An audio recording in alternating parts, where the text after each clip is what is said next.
Hindi legal. Ayoko na lang mag-talk. Balita ko, malakas daw yung kapit na sa isang... basta. Suot, baka madamay pa ako. Tara, magmerienda na tayo doon. Kakaloka. Dali, bilisan mo.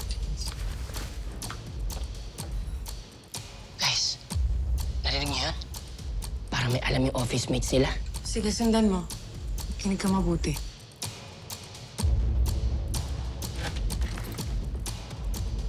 Grabe, tignan mo. Dali, tignan mo yung profile niya. Teka lang, teka Mga lang. clothes niya. Pati yung Oo nga. accessories niya.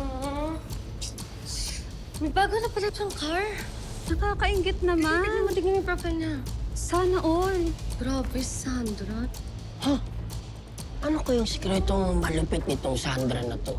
Okay, may pattern na tayo na may lifestyle siyang pinapakita. May sources ng pera pero hindi malinaw kung saan galing.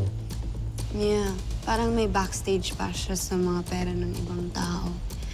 But we're not clearly sure kung paano niya yung ginagawa. JJ, mag-focus ka. Every detail counts now. Kita mo yan? Ano? Meron siya? Uy, wapa unta. Wow, Sandra! Ang bag mo! Grabe ha! Kapresyo na yata ng isang buong kondo yan. At yung phone mo, brand new cart, mga jewelry. Shala, yayamanin. Paano mo nabili lahat ng yan? Secret. Alam mo, kung smart yung iba, mas smart ako.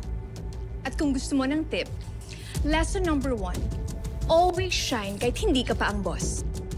Taray pala nito. At ito na exciting part. Uy! Wow! Jai! Gwapa naman ng jewelry mo. Tinood ni? Ha? Tinood ni? Tinuod ni, uy! Si pagtuunin mo na ako musotog fake? Hello? Kani, ha? Kani, tinuod ni? Pero yung ID kunin mo. Ha? Kailangan natin yung employee number niya para ma-access natin yung computer logs. Ay, oo! Tinood ni. Gatag sa akong tito from Dubai. Pwede ko i-check kung bugat ba? Ay, oo nga, no? Bugat talaga? No? Yeah.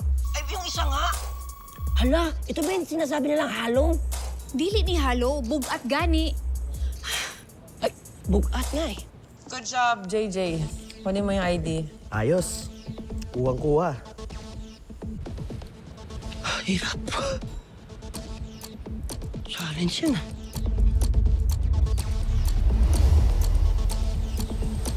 Paano naman natin makukumpirma ngayon kung siya nga yung kasabot ng sindikato? Kung mag-alala, boss. Ako bala. Ayos. Save ko na yung ID number.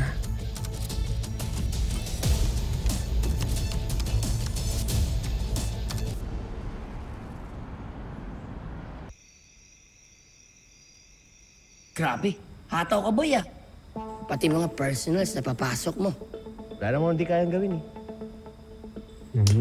Kahit pati pag-hack ng mga confidential files namin, kaya mo talagang gawin yun.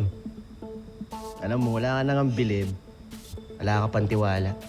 Ano ba talaga? Wait, what's happening? Well, base dito sa records, ina-access si Sandra yung mga computer accounts na hindi naman naka-assign sa kanya after office hours. At yung mga accounts na yan, naglalaman lang naman ng database ng mga senior citizens na nakasubscribe sa kanila. Pasikat. Anong pruweba mo? Alam mo, Galo, kahit naman na-explain ko sa'yo, hindi mo maiintindihan eh. Ano yung mule account? Sige nga. O di ba, di mo rin alam. Hindi, pakita mo muna pruweba mo. Baka pasikat ka lang kasi. Wala ka talagang bilib sa akin. Wala. Diyan ka lang, ha? Pag ito, hindi ka pa naniwala, pa-share ka na lang talaga.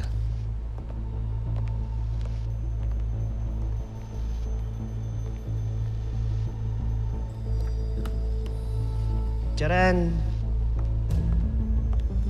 Ayan siya, oh. Pupuntahan niya yung computer na yan.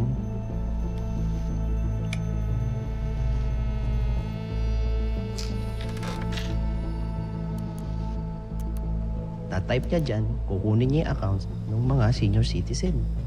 Ina-access yung mga accounts na hindi naman sa kanya.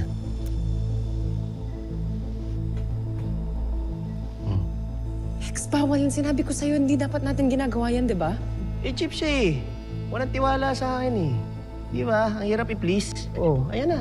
Solve. Okay na, boss?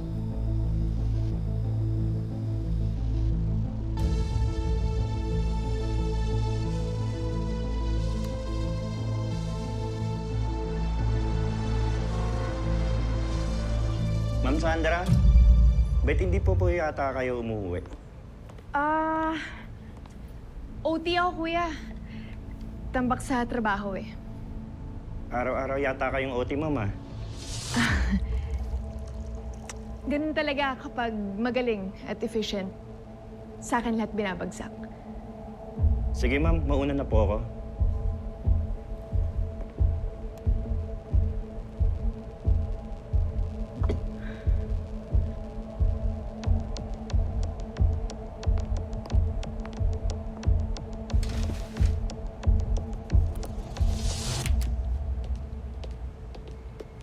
Ma'am, sir. Sir, taga-PBI kami. Iimbitahan sana namin si Sandra Reyes for questioning. Taga-operations department siya. Andiyan ba siya? Yes po.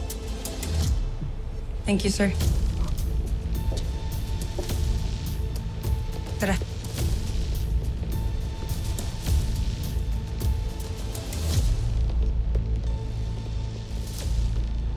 Hex,